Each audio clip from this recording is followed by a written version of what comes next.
bareng Wakil Rakyat.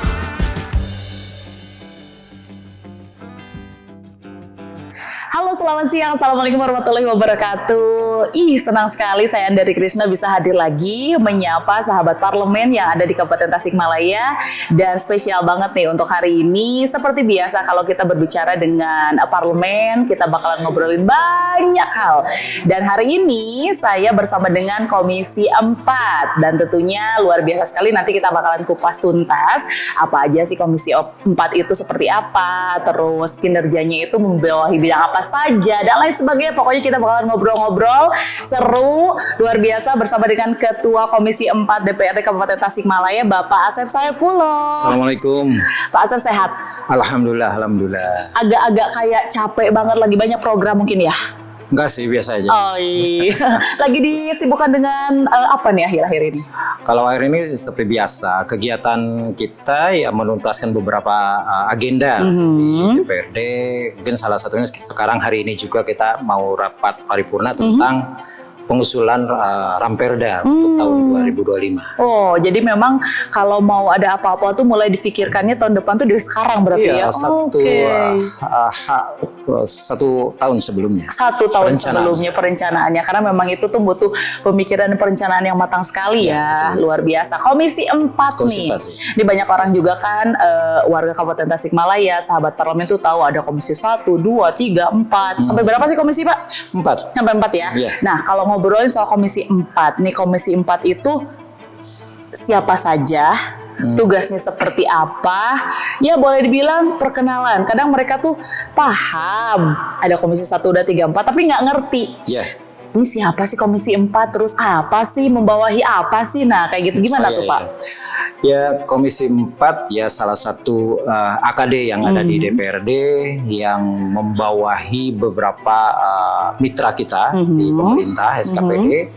Yang pertama Dinas Pendidikan, bermitra dengan kita. Terus Dinas Sosial, terus Perlindungan Ibu dan Anak serta keluarga berencana, ya itu satu dinas, ya dinas sosial sama itu. Terus juga dinas kesehatan, ya dinas kesehatan juga ada bermitra dengan kita, di bawah kita untuk koordinasinya. Terus juga di samping dinas kesehatan juga rumah sakit itu, rumah sakit yang kebetulan kabupaten ini memiliki 2 rumah sakit, ya. Yang pertama yang sekarang itu berubah nama dari SMC ke KHJ, ya. Walaupun mungkin nomenklaturnya baru tahun ini nih gitu. Betul. Terus yang kedua rumah sakit TNT yang baru mungkin beroperasional hampir 2 tahun sekarang, ya di Cikatomas. Kita punya PR 2 rumah sakit lagi. Terus selanjutnya dinas pariwisata, pemuda dan olahraga juga itu di bawah kita.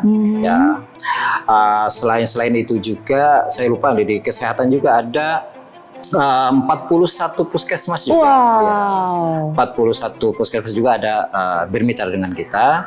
Terus yang terakhir itu dinas pemberdayaan masyarakat desa. Artinya 351 desa itu bermitra dengan kita. Artinya kalau dibilang sih kalau orang bercanda gitu ya, komisi 4 itu tina sajadah tapi haram jadah lah. Artinya emang permasalahan yang langsung memang bersentuhan dengan masyarakat. Kebetulan ada di mitra. Itu berarti. Ya. Terus yang tadi di komisi 4 juga anggotanya sekarang itu ada 10. Ada 10. Ya, plus koordinator 1, unsur pimpinan. Ya, unsur pimpinan itu ada Pak Eri Purwanto dari fraksi Golkar. Terus juga saya selaku ketua komisi 4 dari fraksi Golkar juga. Terus juga dari Golkar ada satu lagi Pak Ropi, itu juga dari fraksi Golkar. Terus dari PDIP ada Pak Ujang Sukmana, terus juga dari Gerindra ada Bu Iis, terus dari P3 ada Pak Son Haji, ya, terus dari PAN ada Pak Ang, gitu, terus dari Demokrat ada Pak Ejen, gitu, Terus dari PKB ada Pak Encep gitu. Terus dari fraksi P3 sebetulnya ada tambah satu dari PKS karena fraksi itu jadi satu. Jadi fraksi P3 PKS itu ada Pak Haji Dedi. Ya jadi ada 10 komplit lah ya. Ya. Armadanya luar biasa sekali. Ya. Karena benar-benar menaunginya itu benar seperti yang tadi Papa bilang, ini lingkup yang memang langsung bersentuhan dengan masyarakat. Salah satunya pendidikan. Nih kalau udah ngomongin pendidikan tuh paling seru kayaknya ya. Iya, insya Allah. Kalau misalnya kita ngomongin soal pendidikan kan, emang kalau dilihat nih di Kabupaten Tasikmalaya untuk pendidikan sendiri sejauh ini seperti apa progresnya? Ya sebetulnya kalau mengukur tentang progres mungkin setiap orang berbeda ya, orang berbeda. Nah kalau kita lihat ukurannya dari IPM mungkin ya, lama sekolah hidup, terus juga yang lainnya, emang kita masih di bawah Provinsi Jawa Barat, ya 6,8 berapa lah gitu. Artinya belum 12 menyentuh ke 12 tahunan. Artinya masih PR yang panjang gitu ya untuk Kabupaten Tasikmalaya supaya progres tentang pendidikan ini bisa tercapai. Tapi ini terus-terusan ikhtiar dari pimpinan daerah, eksekutif, legislatif, kita fokus memang terhadap pendidikan gitu ya.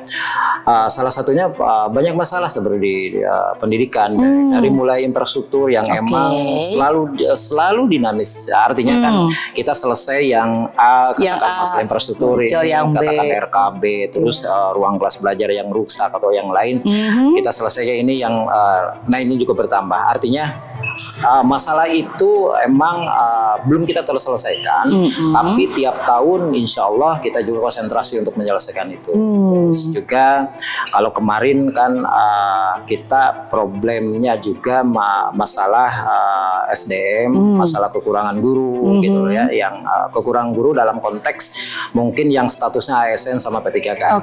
Selain itu juga bahwa kalau ingin melihat secara utuh pendidikan di kabupaten, bahwa di kabupaten sendiri sebetulnya ada kearifan lokal kalau bicara pendidikan di kabupaten.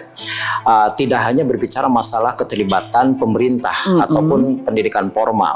Kalau ingin secara utuh kita melihat bahwa pendidikan di kabupaten juga ada kearifan lokal yang emang pendidikan diselenggarakan oleh masyarakat. Kita tahu di daerah kita kan ya disebut katakan ada sekolah agama, madrasah. Betul, madrasah, betul. Terus juga kan di kabupaten itu lebih banyak kelembagaan yang didirikan oleh masyarakat daripada pemerintah. Contoh malah seperti gini. Kita bicara masalah TK. TK negeri di kita itu kan baru satu. Sedangkan negerinya baru satu. Ya, baru satu. Ada 30 kecamatan belum berada. Singapura aja ibu kota kan belum punya TK negeri. Betul. Artinya cuma kalau kita lihat itu TK yang dikelola oleh swasta itu hampir di sebuah kecamatan itu ada. Kadang di kecamatan itu ada 5, beberapa. Betul. Artinya keterlibatan masyarakat di sini ini juga tidak bisa dinafikan. Makanya saya lihat kalau kita berbicara pengen berbicara bagaimana pendidikan ke depan yang maju, yuk kita bersama-sama pemerintah itu jangan menisbihkan katakanlah masyarakat, terus juga organisasi yang bergerak di bidang pendidikan juga, sehingga ini kita bisa utuh melihat mendorong pendidikan di kabupaten untuk ke depan. Nah itu ya, karena kalau misalnya kita ngobrolin soal pendidikan banyak sekali dinamika yang luar biasa. Tapi yang mencuat sekarang di masyarakat itu justru lagi nggak ngobrolin soal fasilitas atau ini. Justru yang mencuat di masyarakat itu adalah satu metode yang dikeluarkan oleh pimpinan kita, Bapak Gubernur kita itu dengan metode yang misalnya meniadakan perpisahan atau misalnya anak-anak sekolah tidak pakai motor lagi ke sekolah, lebih cenderung dan masyarakat malah lebih effort ke sana nih Pak. Nah, hal ini tuh ngaruh nggak sih Pak dengan akhirnya kurang terperhatikan hal-hal yang lebih krusial, misalnya kayak ruangan rusak atau kekurangan guru, hal seperti gimana tuh Pak? Enggak, saya rasa ini menjadi apa yang dilakukan KDM mungkin ini bisa dikatakan sebuah trial and error yang kita bisa lihat. Kalau evaluasi akhirnya ini bagus, bahkan menjadi sebuah role model. Nanti ke depannya bahwa apa yang dilakukan oleh gubernur kita, kalau emang outputnya nanti emang positif, ini bisa menjadi sebuah terobosan terobosan baru dengan penyempurnaan konsepsi di bidang pendidikan. Nah, betul. Artinya kan gini,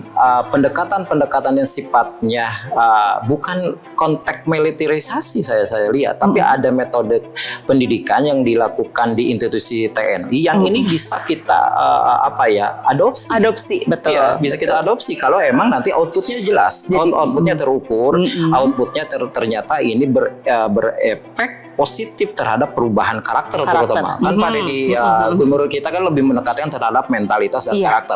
Artinya akhlak juga yang output dari pendidikan itu. Saya rasa itu nggak jadi masalah yang dilakukan oleh gubernur. Cuma mungkin nanti harus ada evaluasi yang emang menyeluruh. Yang secara utuh seluruh sektor yang dilakukan oleh pendidikan. Saya rasa kan di dunia pendidikan juga jangan terlalu sensitif melihat bahwa hal ini sesuatu yang emang katakanlah kurang baik. Saya rasa terlalu dini untuk menjudge apa yang dilakukan Pak Gubernur. Juga jangan terlalu effort juga bahwa ini merupakan model yang paling bagus. Saya rasa kita akan evaluasi aja nanti akhirnya.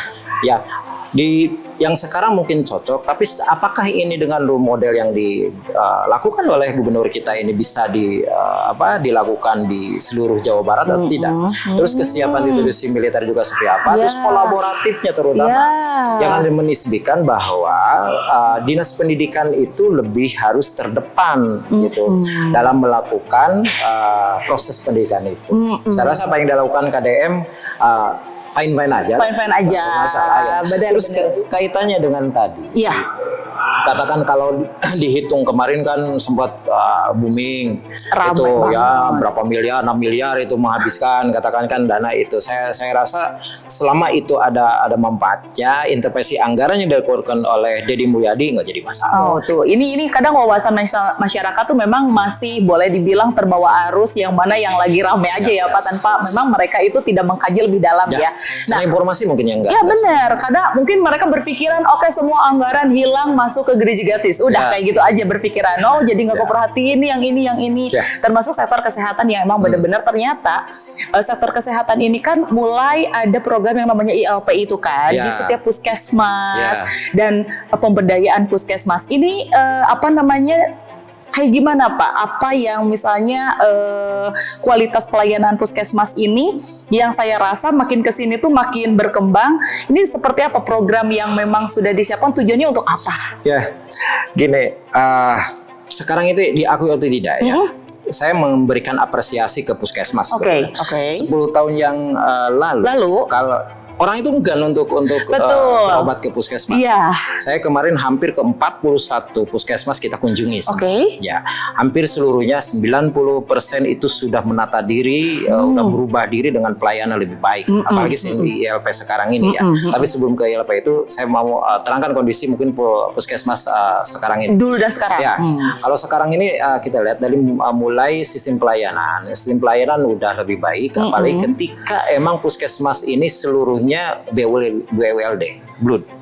Kalau Blood itu kan mereka mendapatkan dana sendiri, ya, artinya PAD sendiri, terus dikelola sendiri, ya tidak masuk ke kas daerah. Jadi mereka kelola sendiri.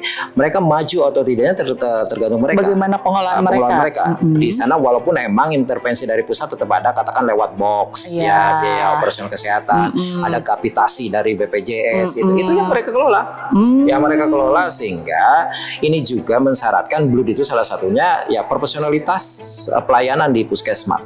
Karena kita tekankan juga kalau kita rakor dengan para kepala puskesmas itu bahwa wajah pelayanan kesehatan itu bukan di dinas kesehatan, bukan di rumah sakit, tapi di puskesmas. Baik buruknya bahwa kabupaten mengunci konsentrasi terhadap pelayanan masalah kesehatan itu udah adanya di puskesmas. Nah sekarang itu udah alhamdulillah. Saya katakan itu pelayanan sudah ramah-ramah, walaupun ada kekurangan-kekurangan. Masih betul. Terus juga kan masalah kesehatan, masalah kebersihan yang lain-lainnya. Walaupun beberapa hal kita punya PR besar untuk di kabupaten. Satu, kepemilikan tanah. Ya artinya puskesmas itu hampir 95% itu tanah kepemilikannya rata-rata milik desa. Ini kan milik desa. Kalau milik desa itu ada klausalnya paling sedikit 30 tahun itu untuk di hak guna pakainya. Oke. Ya, dan juga emang tidak punya kebebasan mungkin puskesmas untuk mengembangkan betul. Terus juga mungkin ada beberapa desa juga yang emang masih menerapkan katakanlah sewa atau apapun itu ya. Kita tidak bisa melarang asalkan emang tidak kebangetan gitu harga sewanya yang lainnya. Ini itu yang pertama. Terus yang kedua ada fasilitas-fasilitas yang masih kurang, katakan rawat inap yang lainnya. Walaupun sekarang dengan kebijakan Kemenkes ini boleh menambah ruang rawat inap baru, sehingga ini tantangan baru ke kita untuk menambah ruang inap baru di setiap puskesmas. Nah, ini kedepannya juga harus kita persiapkan bahwa mudah-mudahan katakan pelayanan dasar kesehatan itu udahlah berhenti di puskesmas.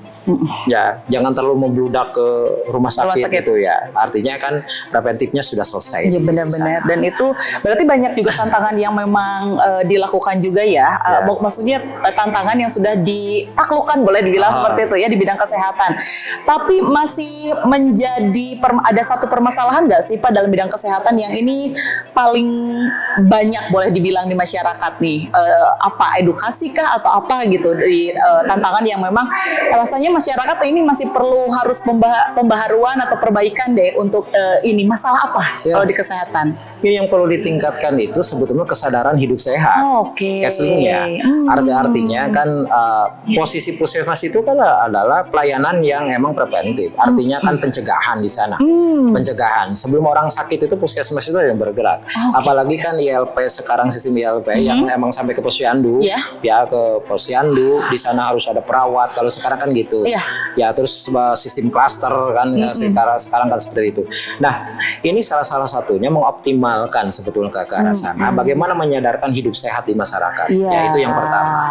Terus yang kedua permasalahan yang besar juga masalah keterjaminan kesehatan di masyarakat. Ya kita pingin UHCR PBI artinya masyarakat hampir seluruh kita pingin seluruh masyarakat Kabupaten Tasikmalaya itu bisa menikmati pelayanan kesehatan yang mendasar tanpa harus bayar. Artinya kita jamin kesehatannya. Ya, walaupun kemarin kita beberapa bulan per Mei sekarang nih Kabupaten Tasikmalaya masuk terhadap kabupaten yang sudah UHCR universal health ya, artinya keterjaminan masalah kesehatan kabupaten sudah mencapai sesuai dengan apa yang ditargetkan. Ya, nah tapi kan ini belum hampir semuanya, masih banyak juga kendala masyarakat yang tidak mampu ini belum bisa menikmati itu problemnya kedua. Belum rata begitu ya. Terus yang ketiga permasalahan yang kita hadapi yang paling besar sekarang lagi kita selesaikan itu masalah hutang Jamkesda. Sebetulnya hutang di internal sih. Artinya kan kita pengen memberikan pelayanan yang emang bagus terhadap masyarakat dengan memberikan pelayanan kesehatan yang gratis. Tapi kan kemarin itu kita belum PBI. Banyak masyarakat yang emang belum terjamin itu. Sehingga ada alternatif lain dengan jaminan kesehatan daerah. Walaupun secara undang-undang peraturan menteri itu sudah tidak boleh. Tidak boleh ada double jaminan. Kalau mau Jamkesda semuanya harus nantinya ke PBI. DKS itu. Nah, di sini kita hampir kemarin menyentuh 40 miliaran. Ya, artinya kan di kita terus di rumah sakit RSUD yang di kota juga di Hasan Sadikin. Tapi insya Allah sekarang mulai per tahun itu udah selesai. Jadi emang mulai semakin untuk diselesaikan ya untuk permasalahan-permasalahan. Karena memang kalau kita ngomong kesehatan sudah mulai diperbaharui, diperhatikan termasuk juga kesehatan. Kalau saya sempat dengar itu ada istilah pencegahan dari ompong to ompong, dari bayi sampai lansia ya. Betul. Nah kalau berbicara soal lansia, kesejahteraannya lansia ini kayak gimana Pak di Kabupaten Tasik? Mau masuk ke Dinsos ya. Di sana kan ada program rehab sosial, terus jaminan sosial itu ada di Dinas Sosial itu. Nah salah satu program itu juga ada, termasuk bantuan sosial untuk lanjut usia. Ada. Walaupun kita belum optimal. Belum optimal, tapi ke arah sana tetap programnya ada. Ya ada.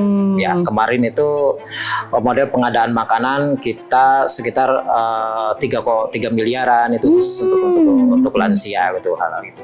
Itu kita ada tiap tahun. Walaupun kemarin kita sudah membicarakan Kabupaten Tasikmalaya itu kan kita tidak mempunyai panti, katakan panti jompo, Oh, iya. ya ke sananya, terus untuk yang lainnya katakanlah rehab sosial yang lainnya. Ini menjadi sebuah PR besar untuk ke depannya. Kita menuju ke arah sana. Berarti bantuan sosial itu sudah mulai ada untuk lansia dan juga untuk yang Tiap tidak tahun. mampu ya. Ya, Kalau yang tidak mampu memang sudah boleh dibilang masyarakat udah paham lah ya. Yes. Nah, sejauh ini bantuannya nih Pak, distribusinya, penyalurannya sesuai dengan pengawasan dari Komisi 4 kayak gimana? Sudah sesuaikah? Masih ada kendala kah atau masih perlu diperbaharui kah?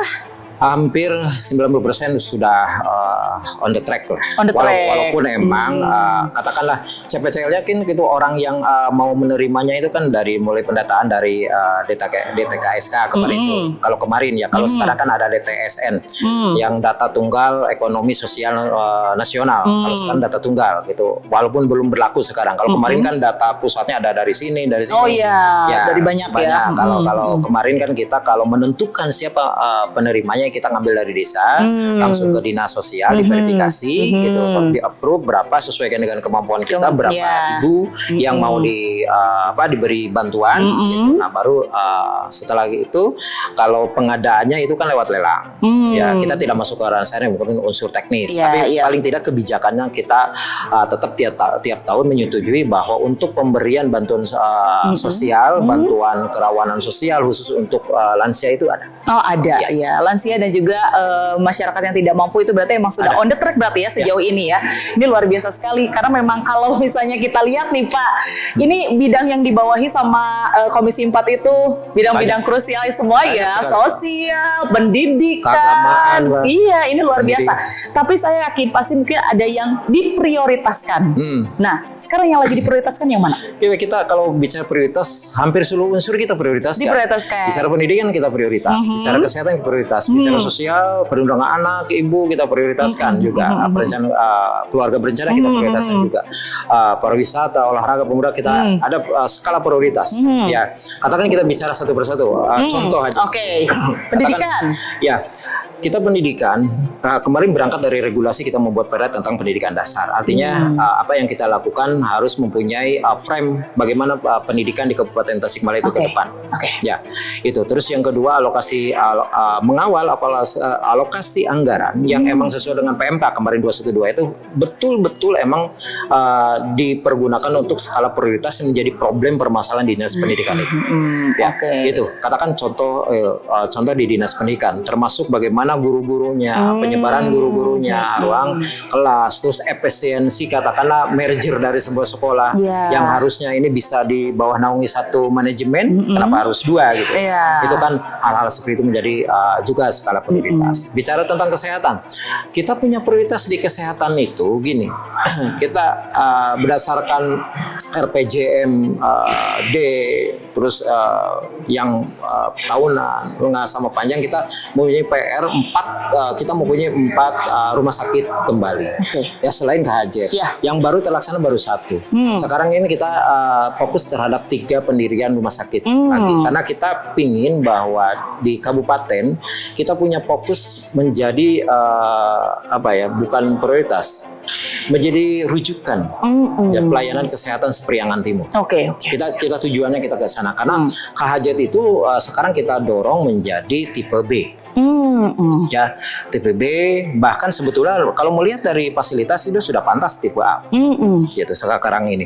Tapi kan sebelum ke tipe E, kita kan harus punya rumah sakit penyangga. Ya, penyangga di Karangtunggal harus ada, Cikatomas harus ada, terus Cineam harus ada, Ciawi harus ada. Betul. Nah ini menjadi skala prioritas. Selain itu juga pelayanan. Prioritas kita bagaimana terus mengawasi, mengontrol pelayanan kesehatan yang dilakukan oleh Kabupaten Tasikmalaya ini sesuai apa yang menjadi standar pelayanan minimum untuk kesehatan. Ya, itu termasuk kan sekarang kita melihat salah satunya. Kita prioritaskan kecamatan yang harus mempunyai 2 puskesmas. Ya, karena kan menurut peraturan Menteri Kesehatan itu 35.000 itu satu puskesmas. Kalau sampai 70-80.000 berarti harus 2 puskesmas. Makanya sekarang 2025 itu kita dorong ada Cigalontang sama Karangtunggal untuk mulai merencanakan untuk dibuatnya puskesmas. Satu puskesmas lagi, jadi ada 2 model Singaparna kan. Singaparna itu ada 2 puskesmas. Iya betul. Berarti memang hampir semua sektor yang memang di bawah Komisi 4 ini memang diprioritaskan. Jadi tidak hanya satu yang ditonjolkan, misalnya nggak gitu ya Pak ya? Padahal saya bicara masalah belum tersentuh nih masalah dinas pariwisata. Oh iya betul. Katakan kita bicara masalah olahraga. Ya, kita pingin ada desain olahraga daerah sekarang. DOD, karena undang-undang tentang keolahragaan itu mengamanatkan itu.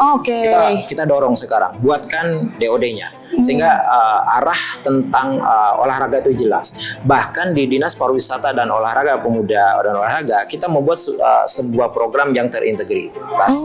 Katakan gini, bagaimana tujuan spot-spot tourism, spot-spot pariwisata ini juga menjadi sentral olahraga. Dengan kita membuat duduk bareng dengan KONI untuk membuat kalender olahraga, tapi di spot tourism. Iya benar. Ya katakan gini, kita bulan Juni atau Juli sekarang ini direncanakan ada triathlon terbuka internasional. Internasional itu di mana? Di Karangtaulan. Itu kan seperti itu. Dulu gantolnya di mana? Galunggung. Kemarin balas sepeda di mana? Ya di Galunggung sekitar itu. Artinya bahwa spot-spot turis yang di kabupaten ini kita bantu juga promosikan lewat kegiatan pendekatan modal olahraga. Betul. Itu kan bisa terencana kalau kita punyai desain olahraga daerahnya. Iya, benar. Kita dorong. Selain kan kita udah punya Perda Riparka, rencana induk pengembangan pariwisata daerah itu sudah ada. Ya, tinggal itu. Jadi kita prioritaskan hal-hal yang mendasar dulu sebetulnya. Ya, hal itu. Terus kita bicara tentang pemberdayaan masyarakat. Kita prioritas sekarang ini banyak program yang katakanlah mau tak mau kita harus laksanakan. Katakan gini, sekarang di desa-desa sedang diwajibkan untuk membuat koperasi merah putih. Itu ini kan perlu sebuah effort juga, komitmen juga, keseriusan pengawasan dan pembinaan. Tepat sekali. Nah, hal-hal seperti itu yang kita ingin dorong. Tapi saya masih penasarannya gini, ada satu lagi nih Pak. Dengan banyaknya yang harus boleh dibilang diprioritaskan, tentunya kan permasalahan dari sebuah program itu anggaran. Dengan anggaran yang mungkin terbatas. Solusi yang dilakukan oleh Komisi 4 seperti apa sih ketika satu program ternyata anggarannya terbatas nih, sedangkan prioritasnya banyak, boleh dibilang seperti itu. Nih, dengan keterbatasan anggaran, Komisi 4 seperti apa nih? Komisi 4 memandang bahwa bicara kata prioritas itu artinya bukan bicara tentang intervensi anggaran yang sama, adil secara anggaran, tapi proporsional. Bagaimana kita melihat bahwa yang dimaksud prioritas itu tentu dalam sisi anggaran pasti berbeda. Pasti berbeda. Ketika melihat dinas pendidikan apa yang menjadi prioritas, maka itu yang akan kita perjuangkan juga batas minimum. Ya, nantinya yang berefek terhadap publik ini lebih besar yang mana?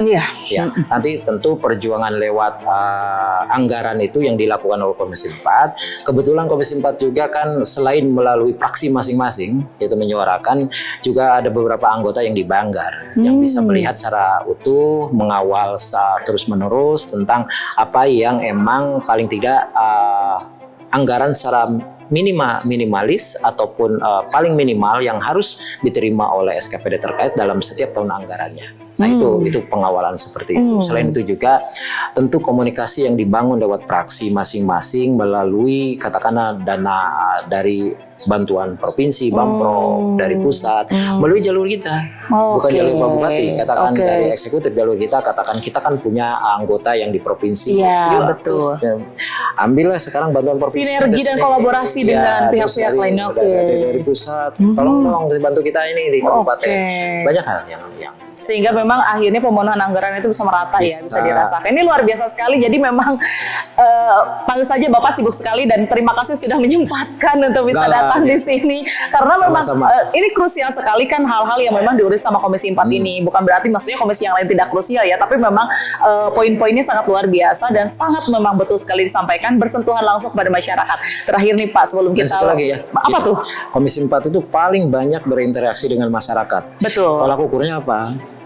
Yang minta audiens itu paling banyak di Komisi 4, sama yang aksi dan minta audiens itu paling banyak. Paling banyak, betul. Banyak permasalahan. Iya, betul ya. Mungkin ya, jangankan misalnya masyarakat yang mungkin yang memang sangat kritis ya.